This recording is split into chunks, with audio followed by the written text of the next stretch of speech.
If you wake up, make your coffee, eat your bread and butter, and think everything's fine, I've got some bad news for you. And if you're skipping breakfast entirely, calling it intermittent fasting, you might be walking into one of the biggest traps in modern nutrition. Because there's one food sitting in your fridge right now that costs about 30 cents, that scientists crucified for 50 years, and it turns out it might be the single most powerful thing you can put on your plate in the morning. The egg.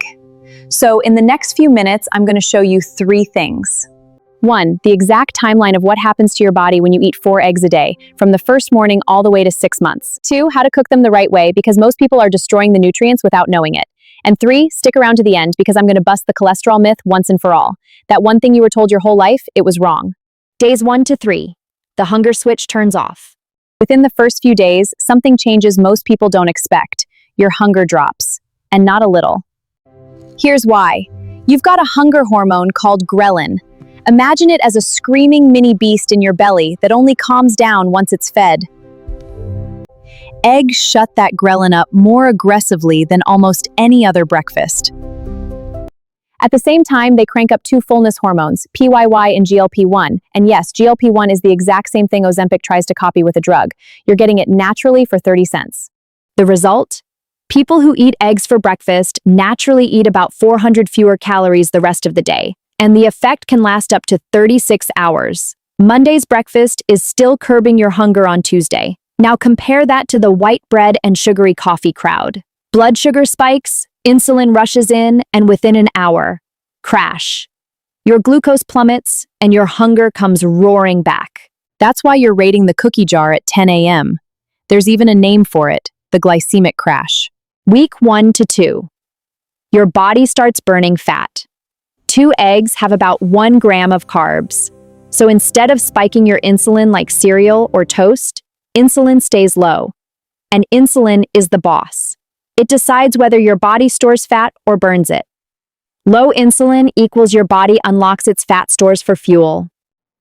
Do this every morning for a week or 2, and your insulin sensitivity actually improves. Your body stops defaulting to storage mode and starts defaulting to burning. Weeks 3 to 8, visible belly fat loss. Now the fat loss becomes visible, and this is real body fat, not water weight. In one study, 2 groups ate the same calories. One had eggs for breakfast, one had a bagel. After 8 weeks, the egg group lost 65% more weight and their waistline shrank 34% more. But here's the number that should stop you cold. In a University of Alabama study, the egg group lost 22.8% of their visceral fat, the dangerous fat wrapped around your organs. The non-egg group, 1%. That's a 20-to-1 difference. And the hero behind all of this is a nutrient most people have never heard of: choline. Your liver needs choline to package up fat and ship it out to be burned. Without it, fat gets stuck in the liver. That's literally what drives fatty liver disease. 4 eggs give you about 590 milligrams of choline, more than a full day's requirement. And here's the kicker: it's almost all in the yolk. So everyone throwing away their yolks and eating egg whites? You're throwing away the medicine and keeping the packaging. 3 to 6 months.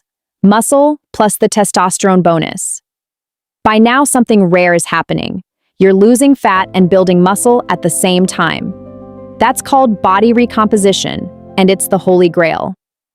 Eggs are loaded with leucine, the amino acid that flips the on switch for muscle building. And whole eggs trigger a 40% greater muscle response than egg whites alone. This matters more after 30, because we start losing muscle every year. It's called sarcopenia, and losing muscle is now linked to faster aging and a shorter life. For the men, the cholesterol in the yolk is the raw material for testosterone. In a 12-week study, men eating whole eggs had a 250% larger testosterone increase than the egg white group, plus more strength and less fat. The long game: eyes, brain, and immunity. Keep this habit going for years, and 3 quiet things happen. Your eyes. The yolk is packed with lutein and zeaxanthin, a natural sunscreen that builds up in your retina and protects against macular degeneration, the #1 cause of blindness after 55. Sunglasses block light. They don't build pigment inside your eye. Only the yolk does that. Your brain. That same choline becomes acetylcholine, the neurotransmitter for memory and focus. Regular choline intake is linked to lower rates of Alzheimer's and dementia. Your immune system. Over 85% of your immune cells live in your gut and they need raw materials: B12, vitamin D, selenium, zinc. Eggs are one of the richest natural sources of all of them. So, what does this actually look like on a plate and at a clock? Let's translate the science into a 5-minute morning ritual. So, how many eggs are we talking about? 3 to 4 whole eggs is the sweet spot. That's what hits the choline threshold, and it's the same dose they used in the research. But here's the key: replace, don't add. Swap your cereal or your toast for the eggs. Don't just pile eggs on top of a big breakfast, because then all you're doing is stacking on extra calories. And pair them with fiber. Scramble them up with spinach, mushrooms, peppers, onions. Throw in some tomato or avocado. And here's a bonus: the fat in the yolk actually helps you absorb more of those nutrients. Protein, fat, and fiber together? That's the strongest hunger-killing combo there is. Now, how you cook them matters just as much. The golden rule is simple: cook the white fully, but protect the yolk. Here's why. When eggs are raw, you only absorb about half the protein, but cooked, that jumps to over 90%. The catch is that blasting the yolk with high heat oxidizes the cholesterol, and that's the damaged, inflammatory kind you want to avoid. So your best bets are poached, soft-boiled, or over-easy. If you're going to fry, keep the heat low and use butter, olive oil, or avocado oil. Never refined vegetable oil. And skip raw eggs altogether. Not just because of salmonella, but because raw egg whites contain avidin, which actually blocks your body from absorbing biotin, and that can mean hair loss and brittle nails. One last thing. When you're at the store, know that not all eggs are created equal. From worst to best, you've got caged, then cage-free, then free-range, then organic. And at the very top, pasture-raised, which can have up to 4 times the omega-3s and vitamin D. So look for that certified humane pasture-raised label. And if you can swing it, buy straight from a local farm. That's the real gold standard. Now, the thing I promised at the start. But eggs raise your cholesterol? Your liver makes about 80% of the cholesterol in your blood. When you eat cholesterol from food, your liver simply makes less. Your body self-regulates. For about 70% of people, eggs have zero meaningful effect on blood cholesterol. For the other 30%, the hyper-responders, eggs raise the large, fluffy, harmless LDL particles, not the small, dense ones that damage arteries.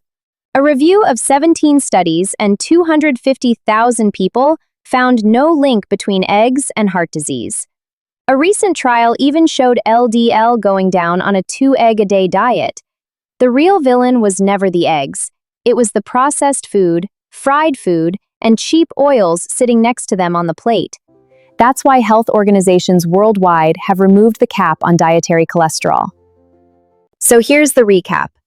Eggs kill your cravings, flip you into fat burning, torch visceral fat, build muscle, protect your eyes, feed your brain, and strengthen your immunity for about 30 cents. If this made sense to you, do me one favor. Share it with the person who needs to hear it. The parent, the partner, or the friend still skipping breakfast every morning. Drop a comment telling me how many eggs you eat a day. I read them all. Subscribe, and I'll see you in the next one.